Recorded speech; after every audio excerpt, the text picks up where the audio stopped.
While the bus traveled along the winding mountain road, a hazy fog descended outside the window. Leaving the city's fatigue behind, Leela had come to this unknown region for the first time. She needed to stay for one night before a university seminar, so she chose the cheap yet historic Hotel Narabota. Crossing the hotel gate felt like stepping back a century. The ornate iron gates, old stone stairs, and a faint damp smell all hinted at a mystery. Inside, the manager handed her a key with a weak smile. Room 23. Don't forget to close the window at night. With a slight tremble, Leela entered the room. After closing the heavy wooden door, she realized the surroundings were strangely silent. Suddenly, a faint whisper drifted in from somewhere as if someone was standing outside the window, calling her name. When she opened the window and looked out, she saw a girl in a white dress standing in the distance. She was still in the fog, and her eyes seemed to be beckoning her closer. The first night, the corridors of Hotel Narabota seemed to exist outside the clock's hands. The lights were dim, and old portraits lined the walls, their eyes seemingly fixed on the moving shadows. Leela entered room 23, closing the heavy wooden door behind her. As the door clicked shut, a profound silence descended. The room was large but smelled of old furniture. The window curtains were gray and dusty. A reddish blanket lay on the bed, looking strange, as if someone had left in a hurry. Leela took out her books and notes from her bag and placed them on the table. She thought she should review her presentation notes tonight before the university seminar tomorrow, but her mind was not in the right state to study. Outside the window, the fog and the darkness of the mountains were deepening. Suddenly, she heard the soft sound of footsteps outside the door. Leela went to the door and listened. It sounded like someone was whispering, but when she opened the door, no one was there. The corridor was empty. Only a faint sound of someone descending the stairs in the distance, like footsteps on wet wood. She returned to her room and drew the curtains. But the sight she saw through a gap in the curtains made her heart pound. A girl in a white dress stood motionless in the courtyard. Her hair was long, her face wasn't clear, but she seemed to have a cold smile. Leela rubbed her eyes and looked again. No one. It was as if she had melted into the fog. The hotel's phone was on the table. She picked up the receiver, thinking of calling the reception. But as soon as the line connected, a whisper came through. "Leave the window open." Leela put the phone down in shock. Her throat had gone dry. It was 11 p.m.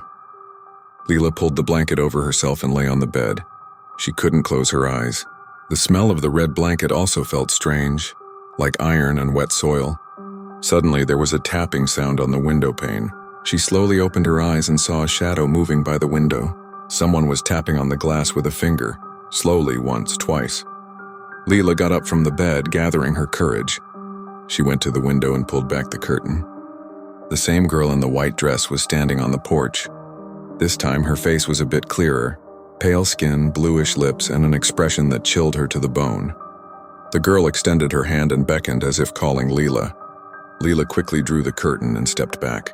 She locked the door. She could hear her own heartbeat pounding in her ears. After a while, everything was silent again, just the sound of the wind and the smell of the hotel's wood.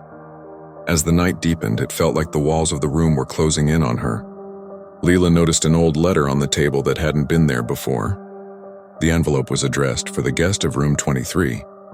With trembling hands, she opened the envelope.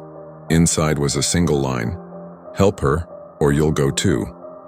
Holding the letter, she tried to understand. Who left it? Why? And who was she? In the distance, a bell chimed. The hotel clock. Midnight.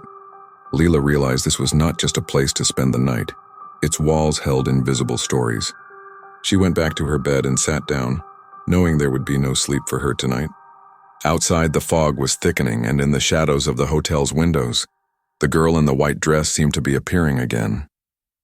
The old store-eyed faint morning light crept into the room through the gaps in the window blinds. It was a timid, hesitant light that did little to dispel the gloom of a sleepless night. Leela's eyes were bloodshot, her head a heavy, pulsating ache. From somewhere outside, the cheerful chirping of birds could be heard, yet inside, there was only a profound and unsettling silence. It was a silence that felt less like an absence of sound and more like a presence, a watchful, holding its breath quiet. The world outside, with its bright sounds and colors, felt impossibly distant, a different reality entirely.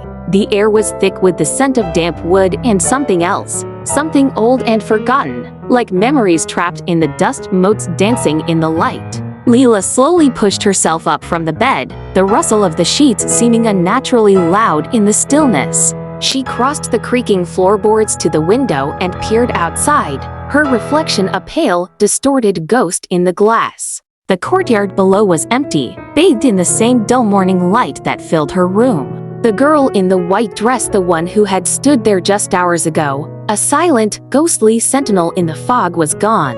It was as if she had never been there at all.